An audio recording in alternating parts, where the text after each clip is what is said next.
Page 237, the new box. Something strange is happening. The white-coated woman is back and with other humans.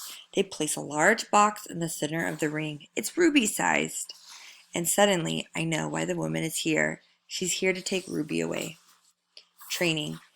The woman leads Ruby to the box. She places an apple inside. Good girl, Ruby, she says kindly. Don't be afraid.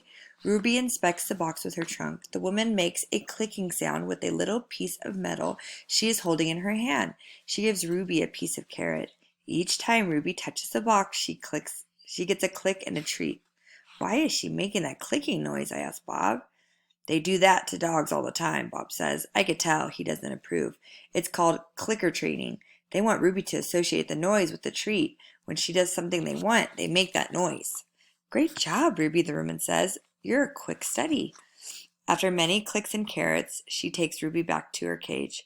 Why is that lady giving me carrots when I touch the box? Ruby asks me. I think she wants you to go inside, I explain. But there's nothing inside, Ruby says, except an apple. Inside the box, I say, is the way out. Ruby tilts her head. I don't get it. See the picture of the red giraffe on the box? I think the lady is from the zoo, Ruby. I think she's getting ready to take you there.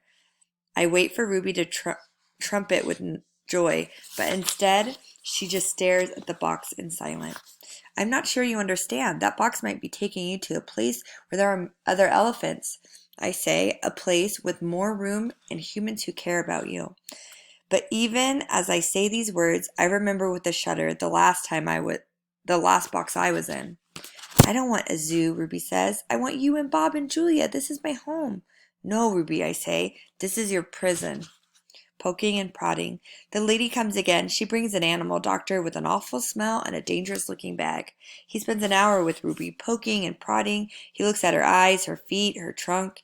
When he's done with Ruby, he enters my cage. I wish I could hide under knot tag like Bob. Instead, I do a nice, loud chest beat, and after a moment, the doctor retreats.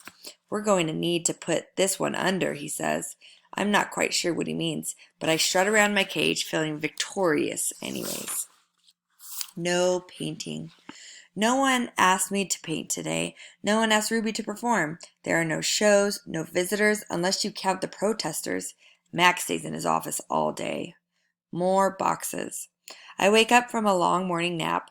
Bob is on my belly, but he isn't asleep. He's watching the ring, where 4 men are placing a large metal box. It's me-sized. What's that? I ask, still blurry from sleep. Bob nuzzles my chest. I believe that box is for you, my friend. I'm not sure what he means. Me? They brought it in a bunch of boxes while you were sleeping. Looks to me like they're taking the whole of you, he says, casually licking a paw. Even Thelma. Taking, I repeat, taking as where? Well, some to the zoo, probably. Others to an animal shelter where humans will try to find them homes. Bob shakes himself. So I guess all good things must come to an end, eh? His voice is bright, but his eyes are far away and sad. I'm going to miss your stomach, big guy. Bob shuts his eyes. He makes an odd noise in his throat. But what about you? I ask.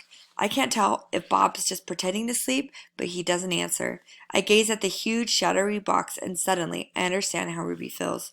I don't want to go into that box. Last time I was in that box, my sister died. Goodbye. When George and Julia come that night, George doesn't get his mop or his broom. He gathers up his tools and belongings while Julia runs to my cage. This is my last night, Ivan, she says. She presses her palms to my glass.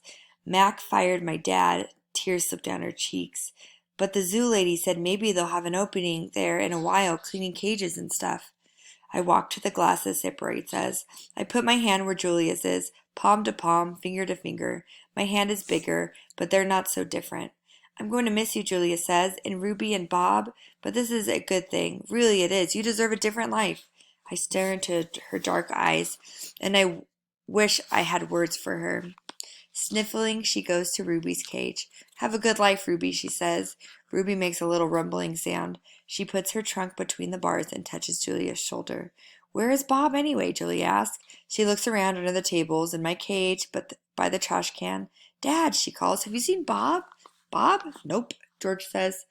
Julia's brow wrinkles. What's going to happen to him, Dad? What if Max shuts down the whole mall? He says he's going to try to keep it open without the animals, George says. He stuffs his hand in his pockets. I'm worried about Bob too. He's a survivor. He's a survivor. You know what, Dad? Julia gets a gleam in her eye. Bob could live with us. Mom loves dogs, and he could keep her company. And, Jules, I'm not even sure I have a job yet. I may not even be able to feed you, let alone some mutt. My my dog walking money. Sorry, Jules. Julia nods. I understand. She starts to leave, then runs back to my cage. I almost forgot. This one's for you, Ivan. She slips a piece of paper into my cage. It's a drawing of Ruby and me. We're getting yogurt raisins. Ruby is playing with another baby elephant, and I'm holding hands with a lovely gorilla. She has red lips and a flower in her hair. I look as I always do in Julia's pictures, like an elegant fella, but something is different about this drawing. In this picture, I'm smiling. Click. The door to my cage is propped open. I can't stop staring at it. My door open.